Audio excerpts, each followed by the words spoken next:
Okay, thank you, Kit Eve.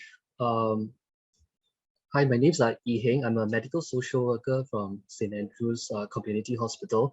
So in just the next few minutes, I'll just give a quick introduction in terms of my own journey to social work, to the community care sector, as well as give you a glimpse of my role, because in the community care sector, I think there are many multiple professions, roles, and agencies all having to partner together.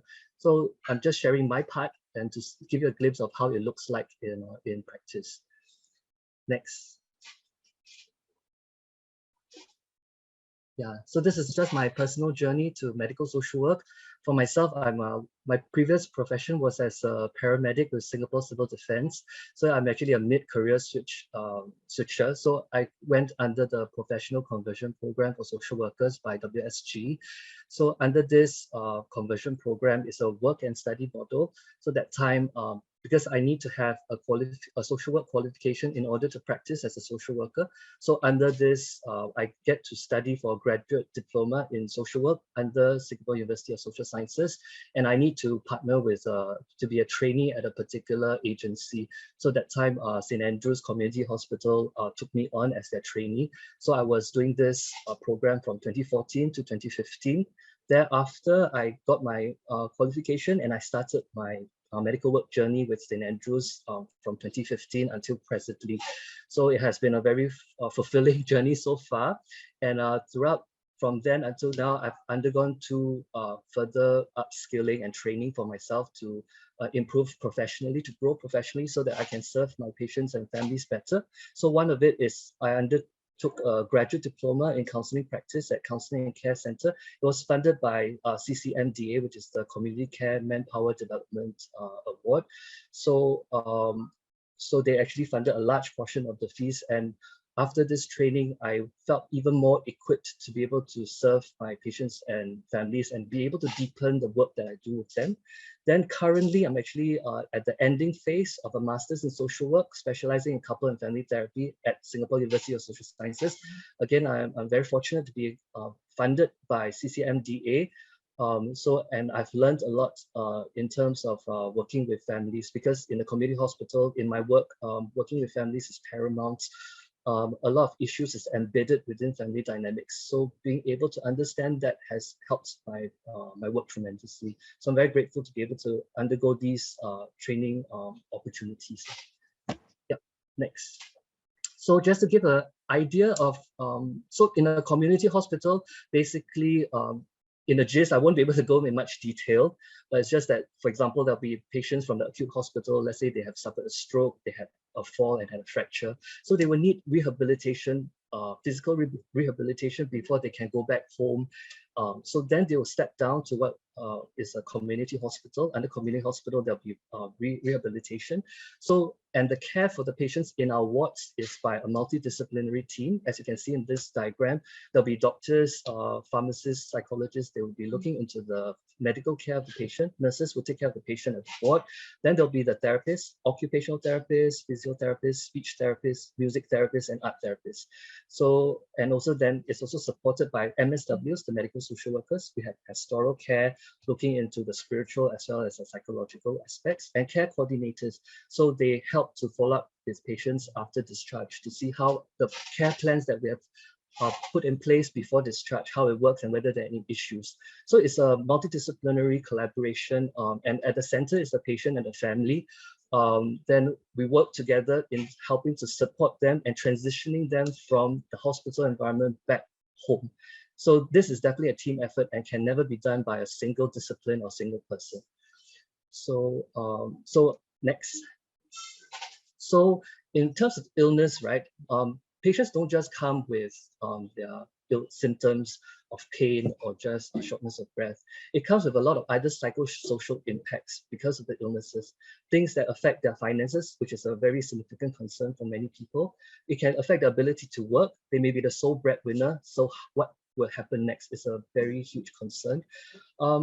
The treatment itself can be a strain on the patients and families. Just imagine if they have multiple appointments, they have to go, and let's say families have to constantly take leave just to bring the family or the patient to the hospital for the appointments. It can be a huge strain, especially let's say if the child has two parents, elderly parents that they bring to the hospital for appointments, and she's the only child, and she has to work and take care of her children as well. So you can imagine the strain. So community services and things like that to help support her will be very important, even if she is willing to do it, but there'll be limits to what each person can achieve.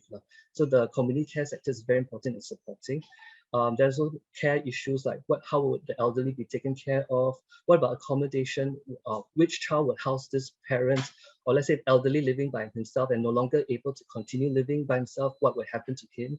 Caregiver stress is also a very common one. Post-discharge problems, we may make the best plans before discharge, but the situation is always dynamic and we're dealing with human systems, so it's always not so straightforward. Going back, there may be new issues, new challenges, and how does the different partners react to it, and how do we collaborate and resolve issues? So a lot of collaboration is required. Of course, legal matters that they may need help with. Family issues is also a very big one.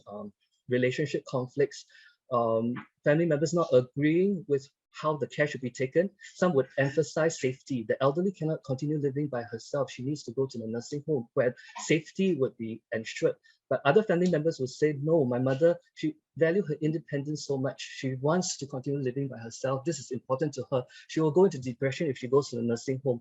So what do we do? So how do we facilitate? What is patients' voice in this? And how do we collaborate with the families in resolving these issues? All these would require a lot of intensive work as well. And also lastly, a very important part is emotions. Emotions of patients in their illness journey. When they get a stroke, previously they were independent, now they are confined at home, and they require to depend on other people. There may be reversal of roles between husband and wife. Previously, husband was taking care of the wife, managing everything. Now he has to be taken care of by the wife. How would that affect their relationship dynamics? How would that affect their sense of identity? So there are many issues like depression, loss of their abilities, loss of loved ones, anticipatory loss of potential elderly with dementia, losing their ability to remember loved ones. So their grief, confusion, fear, there's so many things that we can look into. So these are all what we call psychosocial aspects of illness, and social workers play a part in dealing with it. But of course, like I said, it cannot be just limited to social workers. The whole community care sector would need to support patients and families in one way or another in order to help them deal with all these impacts. Next. So as a medical social worker at St. Andrews, there are certain roles that I play.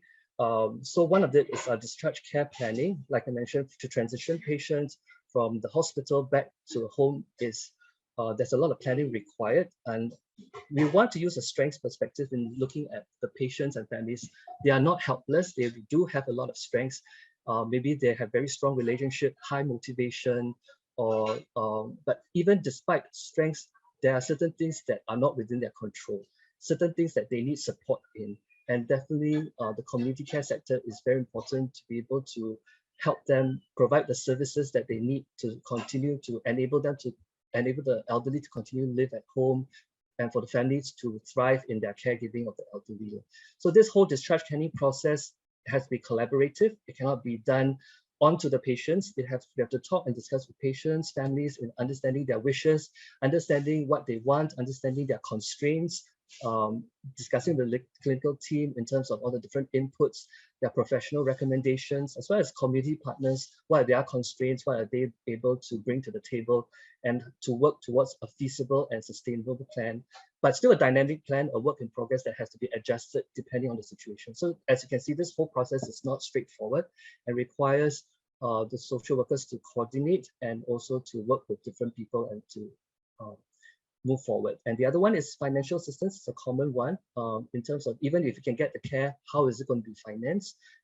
So we help to look into the situation, the family resources, and see how we can assist in these areas. Hospital bill being one very common thing that we help with. And of course, psycho-emotional support of patients, of caregivers, of family members, also in terms of supporting them in their journey, in their illness journey, recovery journey, as well as care journey. Also, lastly, there's also other psychosocial issues that may be not related to the illness, may be related to other pre-existing issues before the illness, or maybe new issues that arise. So we also try to see how we can help and things that we are not able to address in the short term, or then we will also have to work with our community partners to see how we can still continue to support these patients and families in the long run with those concerns that they have. So in a nutshell, this is generally what I do. It's not representative, but it gives you a glimpse of what the role would entail. Yeah, thank you.